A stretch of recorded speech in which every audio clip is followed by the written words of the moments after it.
Queridos irmãos, queridas irmãs, então dando sequência, diálogo com a sombra, Hermínio Corrêa Miranda, teoria e prática da doutrinação, esse vídeo é de número 402.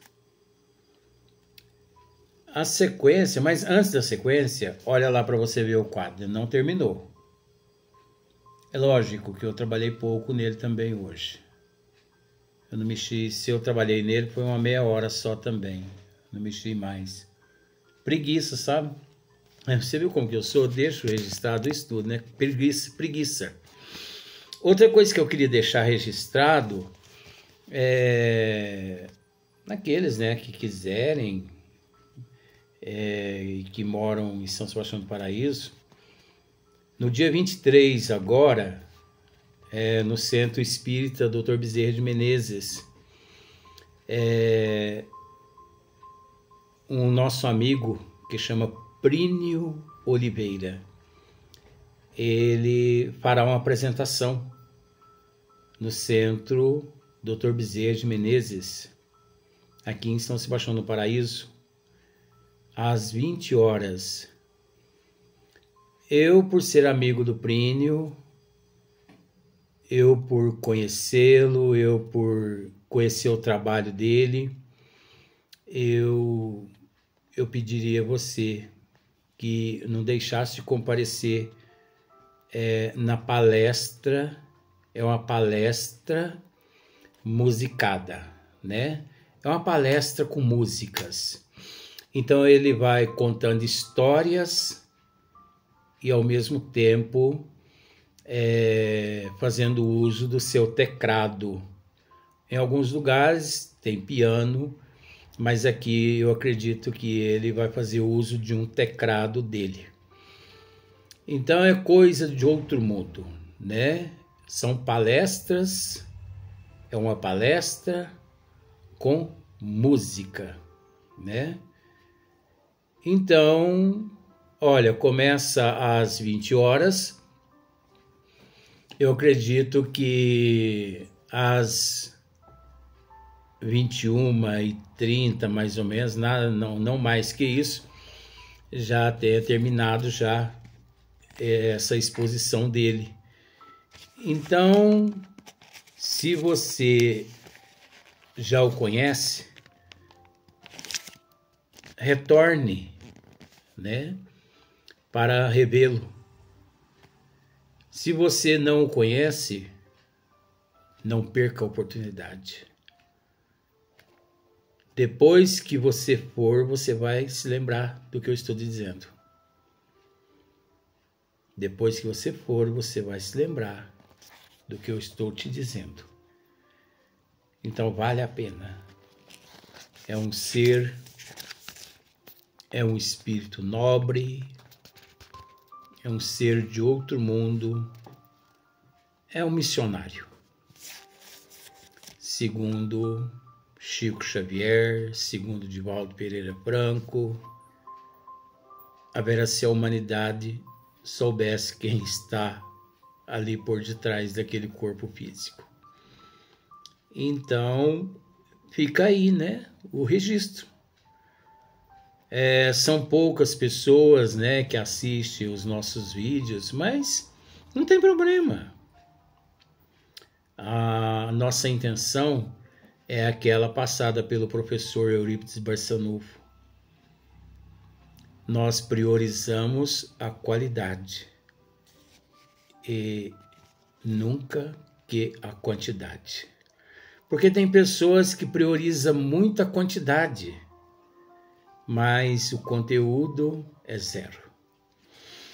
Então, você se lembra dos vídeos anteriores, quando nós tratamos a respeito do comentário de Gubbio, um instrutor, né, que disse a André Luiz a respeito dos seres que 3 partes, né, de cada hemisfério da crosta terrestre se acham nas zonas de contato conosco e a maior percentagem desses semilibertos do corpo, pela influência natural do sono, permanecem detidos nos círculos de baixa vibração, qual eixo em que nos movimentamos provisoriamente. Então, você se lembra, então aqui, dando sequência, ele diz assim: prestaram bem atenção? 3/4 da população encarnada na Terra, ou seja, 3 pessoas em cada 4, isto é, 75%, André, não fala especificamente de reuniões promovidas por religiosos, mas estas são ativas, frequentes e tenebrosas. Comparecem investidos de enorme autoridade, aqueles que a conquistaram pela ardilosa sagacidade, pela prepotência e total desinteresse pelos aspectos éticos das questões envolvidas. Ai daquele que se intromete em seus afazeres e tenta impedir a realização de seus planos criminosos. Olha aqui. Gúbio dizendo a André Luiz: ai daquele que se intromete em seus afazeres e tenta impedir a realização de seus planos criminosos. Quantas centenas de casas espíritas que são fundadas, que nascem quase todos os meses aqui no Brasil e que não dura muito tempo.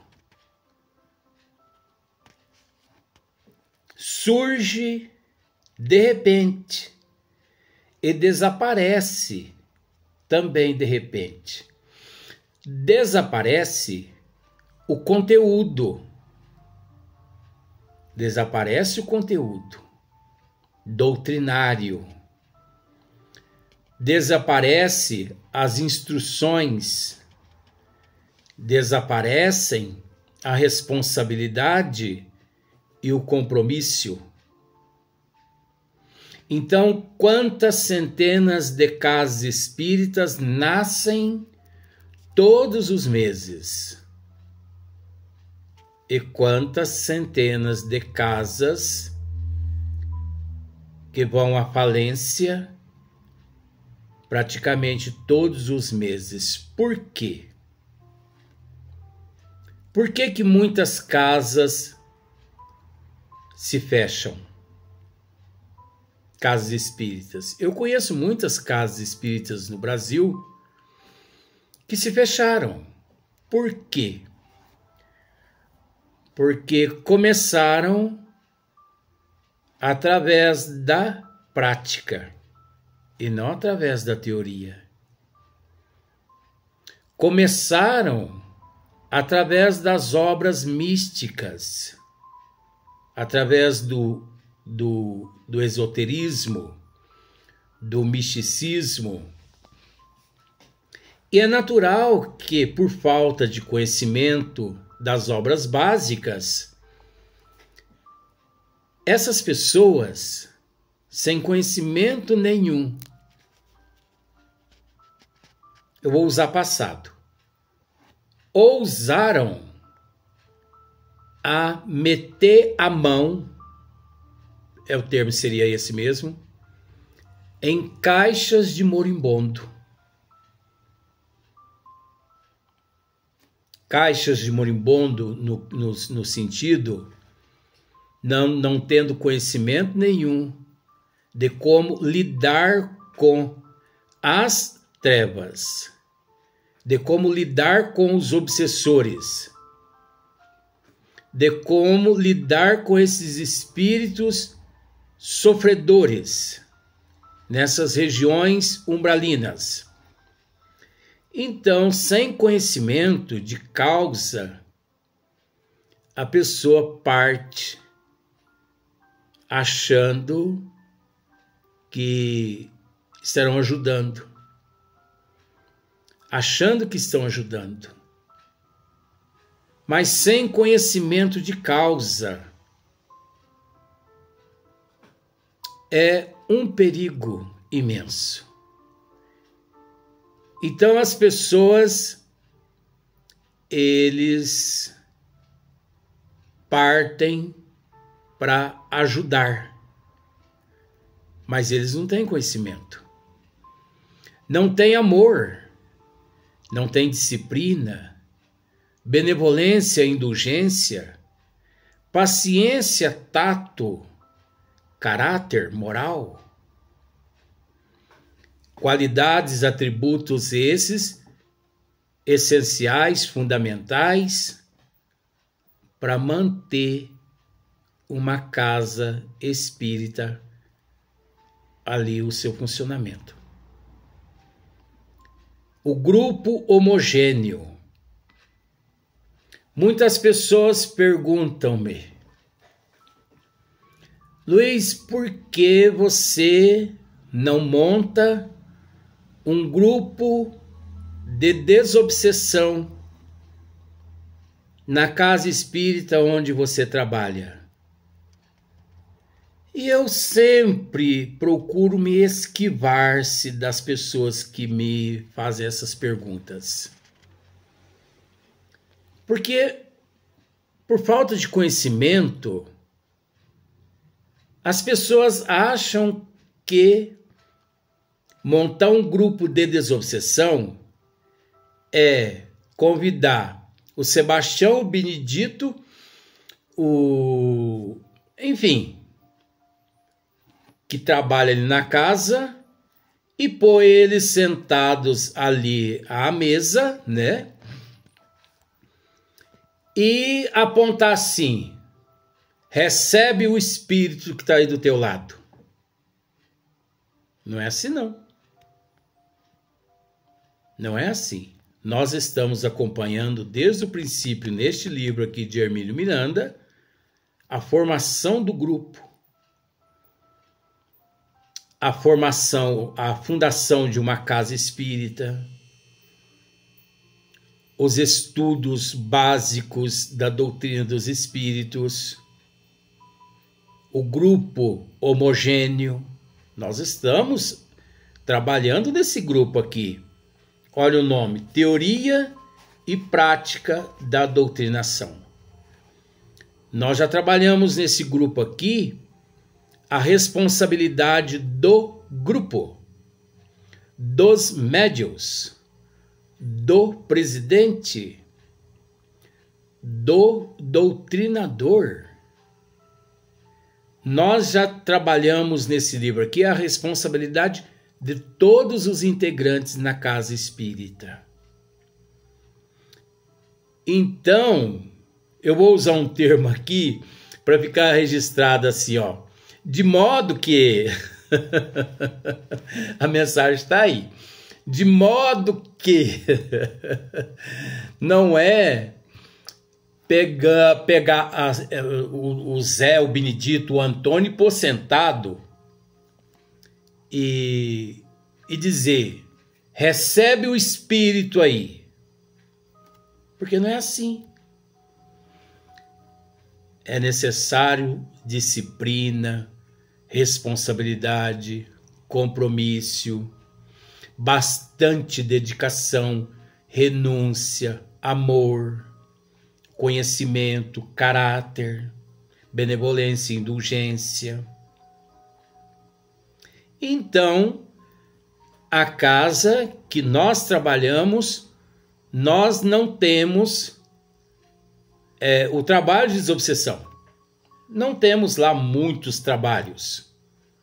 Mas tratando a respeito do trabalho de desobsessão, nós não temos os trabalhos de desobsessão. Por esses motivos todos. Então, o dia que todo mundo assumir a responsabilidade, é natural que passará a existir sim. Mas enquanto isso, eu, com todo respeito, eu não posso, com o conhecimento que eu tenho, permitir que as pessoas sentem ali e receba o espírito que ali ele imagina que esteja incorporado, porque não é por aí. Então veja bem, muitas casas se aventuram, muitos grupos se aventuram e sem conhecimento de causa, só na prática, né? Eles cutucam a caixa de moribundo com vara curta. O que eu quero dizer com isso? Sem conhecimento de causa, esses grupos se aventuram em resgatar das cidades das trevas alguns espíritos que lá sofrem. Mal sabendo esses grupos que esses chefes, esses planejadores, executores e tudo mais, eles vêm atrás daqueles que lá foram resgatados. Olha só para você ver. Ai daquele que se intromete em seus afazeres e tenta impedir a realização de seus planos criminosos. Então, ai daquele, pois eu posso te dizer que mesmo com um pouco de disciplina que nós temos, de responsabilidade, só eu que sei o quanto eu sou atacado por esses espíritos das trevas, pelo trabalho que aqui nós realizamos. Esse humilde e simples trabalho, que é de orientar as pessoas conforme nós orientamos. Porque você observa, você encontra de tudo na internet, mas você não encontra seres empenhados em mostrar o lado oculto das trevas, o outro lado da moeda. A humanidade encontra-se desinformada, praticamente em 100%, uns 80% desinformada. E aqueles que se dizem conhecedores ficam calados, são omissos, abjuram, porque não passa o conhecimento que tem a outras pessoas para que elas se instruam também. Então você não tem noção o quanto eu sou atacado. Conforme já disse em outros vídeos, você pode pensar assim, mas se o trabalho que você realiza é tão bom assim para orientar, Onde está o professor Eurípides Bezerra de Menezes, a espiritualidade do bem que não te protege? Ora, gente, é aquele caso, né? Você acha que Emmanuel fez tudo pelo Chico? 99% dependeu do Chico e não de Emmanuel. Chico, ele foi muito disciplinado. Chico sempre foi um espírito disciplinado. Então, dependeu mais do Chico do que de Emmanuel. Na verdade, eu vou te dizer algo que muitas pessoas não sabem. O que muitas pessoas não sabem, com todo respeito a Emmanuel, mas o superior, o evoluído entre Emmanuel e Chico era, vamos para o passado, era Chico Xavier. Chico, sim, é que trazia a evolução.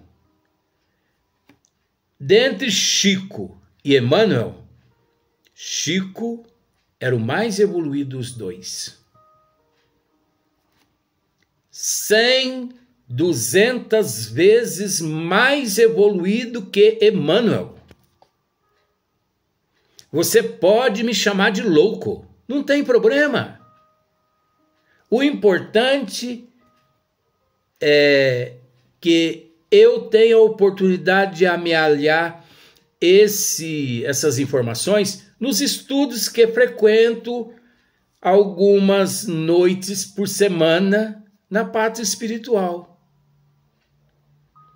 Então muitas pessoas ficam assim, analisando Chico e Emmanuel, Emmanuel e Chico, mas se esquecem que, na verdade, Chico e Emmanuel, Chico era o mais evoluído dos dois.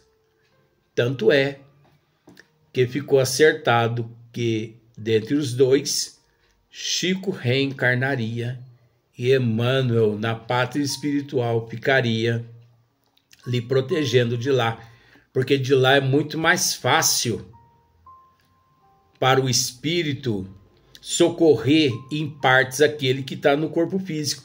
Difícil é estar aqui no corpo físico, numa cegueira total de raciocínio, de bom senso, de prudência. Nós sabemos que os espíritos no plano espiritual têm livre acesso. Isso está na doutrina dos espíritos. É muito mais fácil para os espíritos na espiritualidade, porque eles têm livre acesso, tanto de um lado quanto do outro, devido à invisibilidade. E que é muito mais difícil para aquele que se encontra no corpo físico. Ainda mais tendo todos nós aqui no corpo físico o véu do esquecimento do passado. Ah, mas Chico tinha nítida certeza absoluta de tudo de existências passadas, de forma nenhuma. De forma nenhuma. Ele tinha, sim, um conhecimento maior que o nosso, porque é um espírito muito mais evoluído, muito evoluído, mas a luta dele sempre foi maior que a de Emmanuel.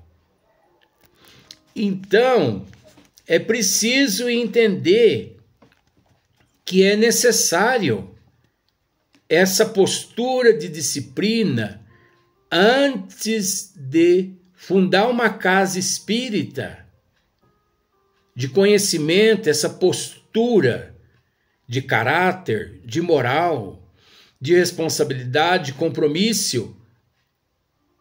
Tens conhecimento? Tens moral? Tens amor, benevolência, indulgência? Estás disposto a renunciar a muitas coisas da vida? Coisas passageiras? Sim. Então funde uma casa espírita. Pode fundar. Não tens essas qualidades? Não. Então, o conselho é: não funda, porque se você fundar, você vai afundar essa casa, o grupo, você vai prejudicar, vai se prejudicar e vai complicar um bom tempo na tua evolução. Porque é preciso ter conhecimento de causa. É preciso ter conhecimento de teoria.